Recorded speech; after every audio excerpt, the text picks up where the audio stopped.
సరైన ధృవీకరణ పత్రాలు అక్రమంగా రవాణా చేస్తున్న ఇసుక లారీలపై మండిపడ్డ రామిళ్ల కిరణ్.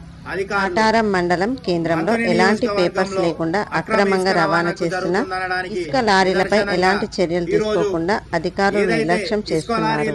సో ప్రభుత్వం వారిపై చర్యలు తీసుకోవాల్సిందిగా కోరుతున్నాము. కనీసం అవిటికి ఇన్సూరెన్స్ లేకున్నా, వ్యాలిడిటీ సర్టిఫికెట్ లేకున్నా కానీ యథేచ్ఛగా రోడ్లపైన ప్రయాణిస్తున్నాయి, ఇసుక రవాణా చేస్తున్నాయి.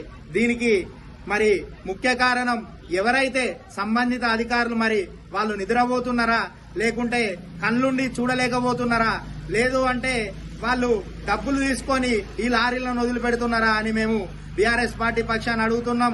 ఎందుకంటే మొన్నటికి మొన్న ఇదే కాటారం మండలంలో తోటరవి అనే వ్యక్తికి లారీ యాక్సిడెంట్ జరగగా 2 కాళ్ళు తీసివేయడం జరిగింది. ఆ లారీ యొక్క సంబంధిత డీటెయిల్స్ తీసుకుంటే, దానికి సంబంధించిన డాక్యుమెంట్లు తీసుకుంటే కనీసం ఇన్సూరెన్స్ లేని పరిస్థితి, దానికి వ్యాలిడిటీ లేదు, ఆ లారీకి ఫిట్నెస్ లేదు. ఫిట్నెస్ అయిపోయినా కానీ బండ్లు రోడ్ల మీద నడుస్తుంటే అధికారులు ఏం చేస్తున్నారు? అదే విధంగా ఈ ప్రాంత ఎమ్మెల్యే మంత్రిగా ఉన్నారు, మరి మంత్రి గారు ఎలాంటి ఆదేశాలు ఇస్తున్నారో మేము ప్రశ్నిస్తున్నాం.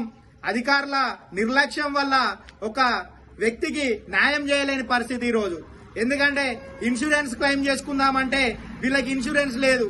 మేము కోర్టుకెళ్ళి ఎలా న్యాయం చేయాలని అడగడానికి కూడా కనీసం అవకాశం లేని పరిస్థితి. అందుకనే మేము అడుగుతున్నాం, ఈరోజు ఇప్పటికైనా ఈ ప్రభుత్వం అక్రమ సంపాదన మీద దృష్టి సారించకుండా ప్రజలకు న్యాయమయ్యే విధంగా వ్యవహరించాలని కోరుకుంటున్నాం.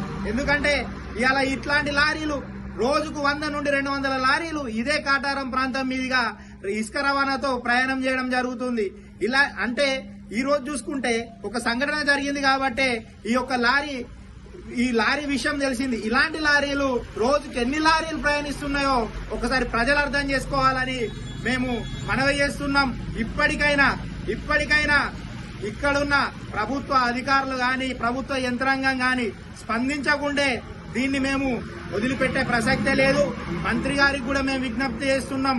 మంత్రి గారు వెంటనే అధికారులకు ఆదేశాలు ఇచ్చి రేపు పొద్దున్న ఇసుక లారీలన్నిటికీ మరి వాటి డాక్యుమెంటేషన్ చెకింగ్ చేయాల్సిందిగా బీఆర్ఎస్ పార్టీ పక్షాన మనవి చేస్తున్నాం.